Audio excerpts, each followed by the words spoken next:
Hi friends, Jaya cooking হাউসে সবাইকে স্বাগতম। আজকের রেসিপি দেশি মুরগির পাতলা ঝোল। এই রান্নাটা আমরা কম বেশি সকলেই করতে পারি। আমি কিভাবে মুরগির পাতলা ঝোল রান্না করি সেই প্রসেসটাই আজকের ভিডিওতে আপনাদেরকে দেখাবো। আশা করি আপনাদের ভালো লাগবে।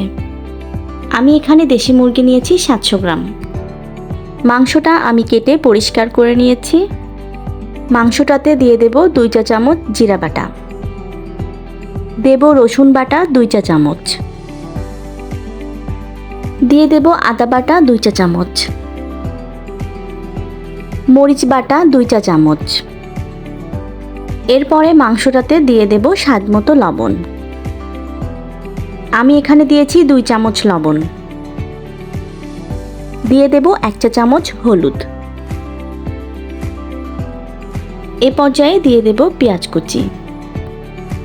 আমি এখানে 3টি বড় সাইজের পেঁয়াজ কুচি করে দিয়েছি। কয়েকটি কাঁচামরিচ ফালি করে দিয়ে দিলাম। এখন দিয়ে দেব সরিষার তেল। দেশি মুরগি রান্নায় সরিষার তেল ব্যবহার করলে টেস্টটা একটু বেশিই ভালো হয়। এখন সবগুলো উপকরণ হাতের সাহায্যে খুব ভালোভাবে মেখে নেব। মাংসটা খুব ভালোভাবে মেখে নিয়ে একটি পাত্র দিয়ে 15 মিনিটের জন্য ঢাকা দিয়ে রাখব। এখন আমি মাংসটা রান্নার জন্য কড়াইয়ে সরিষার তেল দিয়ে দিলাম। তেলটা গরম হয়ে আসলে তেলের ভিতরে দিয়ে দেব তেজপাতা আর গরম মশলা। মশলাটা কিছু সময় ভেজে নিতে হবে। এ পর্যায়ে ম্যারিনেট করা মাংসটাকে দিয়ে দেব। দেশি মুরগিটা এইভাবে রান্না করলে খুব বেশি টেস্টি হয়। আপনারা কিভাবে দেশি মুরগি রান্না করেন অবশ্যই কমেন্টসে জানাবেন। এ পর্যায়ে মাংসটা ঢাকা দিয়ে কিছু সময় জাল করে নেব। ঢাকা দিয়ে জাল দেওয়ার কারণে মাংসটা থেকে কিছুটা পানি বের হয়েছে। এ পর্যায়ে মাংসে দিয়ে দেব আলু। আলু আর মাংসটাকে খুব ভালোভাবে কষিয়ে নেব। আলু আর মাংস কষানোর মাঝে অ্যাড করব 1/4 চা চামচ গোলমরিচের গুঁড়া, আর দিয়ে দেব 1/2 চা চামচ ধনিয়া গুঁড়া।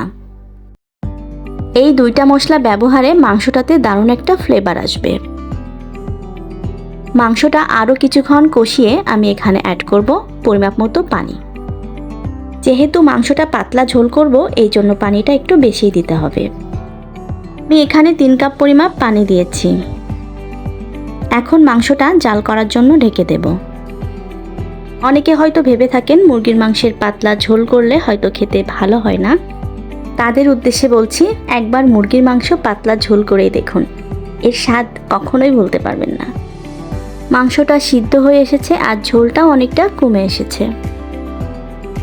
এ পর্যায়ে দিয়ে দেব গরম মশলার গুঁড়া 1 চা চামচ।